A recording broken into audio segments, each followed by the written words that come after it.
El miércoles 7 de diciembre, en un hecho sorprendente, autodestructivo, Pedro Castillo anunció la disolución del Congreso ante la amenaza imaginaria de una vacancia, pidió intervenir el Poder Judicial, el Tribunal Constitucional, el Ministerio Público y la detención de la fiscal de la Nación. En ese momento todavía la oposición no contaba con los votos mínimos requeridos para vacarlo. La actual presidenta del Perú tiene algunas cosas a su favor. Primero, los actores políticos anhelan una tregua luego de estos agitados 17 meses y el violento desenlace. Segundo, el nuevo gabinete son en su gran mayoría funcionarios de carrera, conocen el Estado, saben cómo hacerlo funcionar y estimamos no van a robar.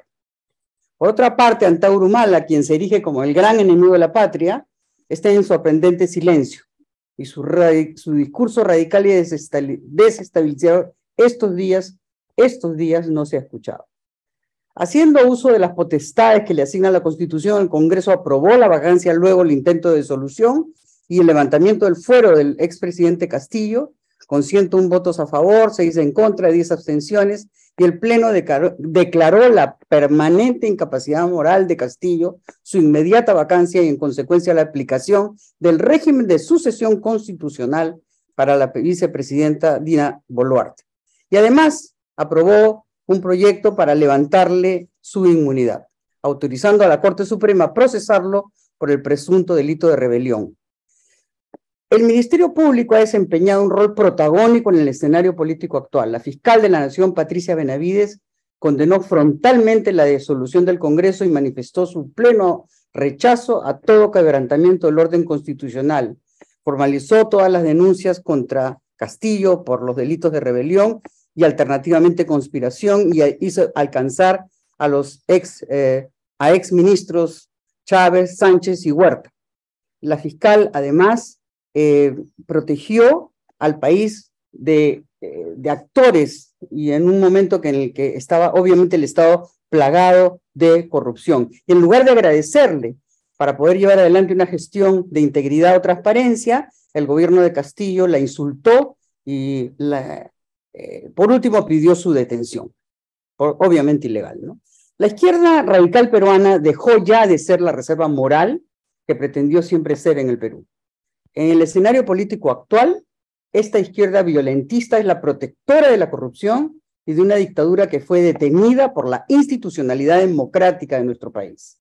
Las organizaciones radicales están fortalecidas, pienso yo, por una respuesta inicial dubitativa del nuevo gobierno, pero esto se va solucionando en tanto ya se ha declarado el estado de emergencia para restablecer el orden y, digamos, el orden en general en el país. Ahora, el extenso plazo establecido para las elecciones generales siembra dudas en la población y también alimenta violencia. El nuevo gobierno debe identificar que no estamos ante una explosión social espontánea y anárquica. Esta no es una protesta popular. Esta es, digamos, una acción coordinada que usa explosivos, que desplacen el terreno a personas con cierto entrenamiento. Y esos indicios nos conducen a pensar que las revueltas están lideradas por el Movadef, una ex Sendero Luminoso. El respaldo de violencia que ha recibido Castillo revela que el Movadef, fachada del Sendero Luminoso, se empatiza con el expresidente. Y esto se explica porque Castillo colocó a violentistas en puestos del gobierno claves.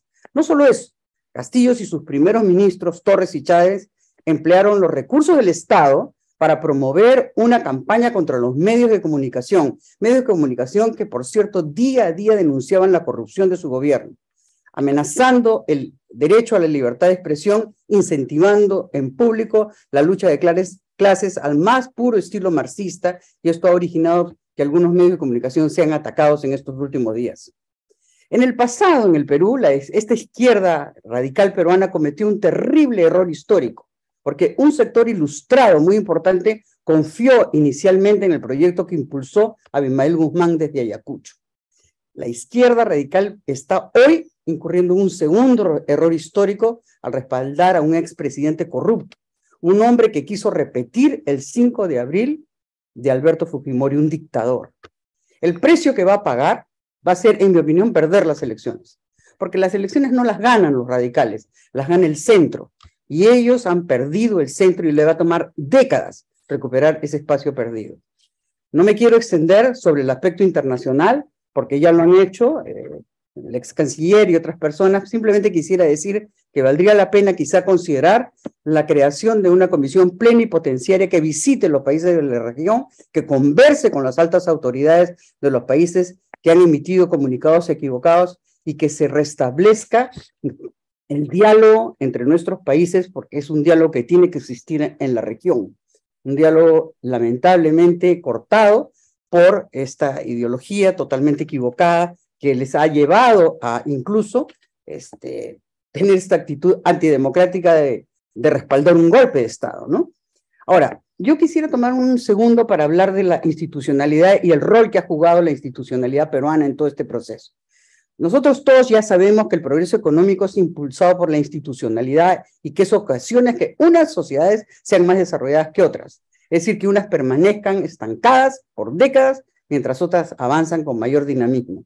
Y esa capacidad de generar desarrollo por parte de las instituciones va a depender de su capacidad de irse renovando en el tiempo y adaptarse a los requerimientos cambiantes de las organizaciones. Todos sabemos que esto es el cambio institucional del que siempre nos habló Douglas North, ¿no? Y que condiciona la evolución del desempeño de las economías. Lo que yo quisiera decir que ese cambio institucional en el Perú, que tiene implicancias económicas y sociales, que tiene implicancias en lo que es la democracia y el avance económico de nuestro país, ha jugado un rol excepcional en lo que ha ocurrido en los últimos días en el Perú. Han sido esas instituciones, como el Banco Central Reserva, la Superintendencia de Banca, la SUNAT y el MEF, que en el aspecto económico son consolidadas y muy estables, las que han sido, además, en el aspecto democrático, respaldadas de inmediato por el Tribunal Constitucional, por el Congreso, por las Fuerzas Armadas, por la Defensoría del Pueblo, por los medios de comunicación que han salido rápidamente a denunciar el golpe de Estado y a enfrentarse a él, y eso realmente ha salvado al Perú, su institucionalidad democrática, demostrando que Douglas North tenía razón. Entonces, yo lo que quisiera es, digamos, señalar esto, porque esta respuesta institucional frente a un intento de concentración de poder y quiebre institucional que intentó Castillo, ha, digamos, mostrado que las organizaciones que cautelan la prevalencia y el cumplimiento de las reglas de juego establecidas, como en este caso lo repito, el Congreso, el Tribunal Constitucional, el Ministerio Público, nuestras Fuerzas Armadas y la Defensoría, les pronunciaron y detuvieron ese zarpazo autoritario promovido por Pedro Castillo y por las organizaciones violentistas y radicales, y eso, al hacerlo, ganó el Perú. Y North se probó correcto. Finalmente, quisiera brevemente, para el año 2023, ustedes saben, Latinoamérica va a tener un crecimiento lento, desafíos a la democracia, inestabilidad política y social. Hay tres factores que van a determinar ese resultado: el crecimiento mediocre de la América Latina, el Fondo Monetario estima que caerá en 1,7, y este resultado va a alimentar los descontentos públicos, los bajos índices de aprobación de los líderes de la región. La recesión democrática de América Central, El Salvador, Honduras adoptan estrategias que implican la suspensión de una serie de derechos constitucionales para combatir las bandas criminales, y esta pendiente resbaladiza puede conducir a una erosión significativa del gobierno democrático, de los gobiernos, e inspirar imitadores en otros lugares. Y la limitada integración regional, porque a pesar de una alineación ideológica temporal entre los gobiernos de América Latina, las iniciativas regionales significativas para profundizar la integración van a ser muy limitadas por la incertidumbre interna. La disminución de la importancia del comercio regional y los profundos desacuerdos entre los gobiernos de derecha e izquierda sobre el lugar de América Latina en el mundo.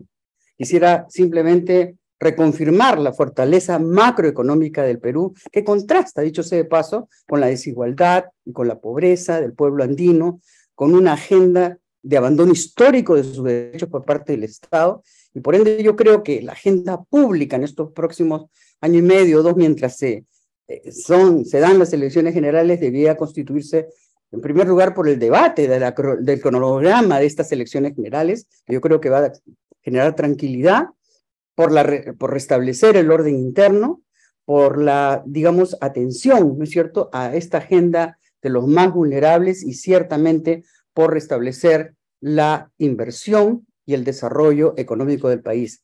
Y finalmente, dos palabras frente al eventual adelanto de elecciones. Para el mes de abril, o no sé cuándo se dice, el 2023, el debate se va a iniciar mañana, el debate sobre el calendario.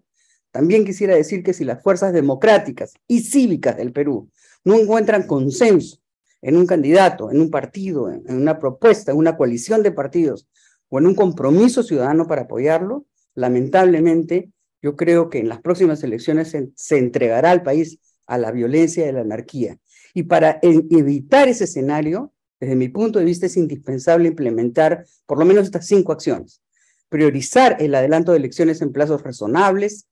Segundo, contrarrestar la campaña de desinformación que han iniciado estos gobiernos de la región, que a tanto daño hace al país, así como las redes sociales. Respaldar a la Policía Nacional en el uso legal y proporcional de la fuerza, restableciendo el orden público, respetando los derechos humanos como debe ser, proteger los activos críticos de la nación, las carreteras, los aeropuertos, los centros productivos, en la minería, en el petróleo, en la electricidad, bancos, industrias que han sido atacados en estos últimos días. Y finalmente impulsar una diplomacia más activa y más firme en el frente externo. Solamente unas palabras, ¿no? Antonio José de Sucre escribió un día que un pueblo que no puede ser libre, un pueblo no puede ser libre si la sociedad que lo compone no conoce sus deberes y sus derechos.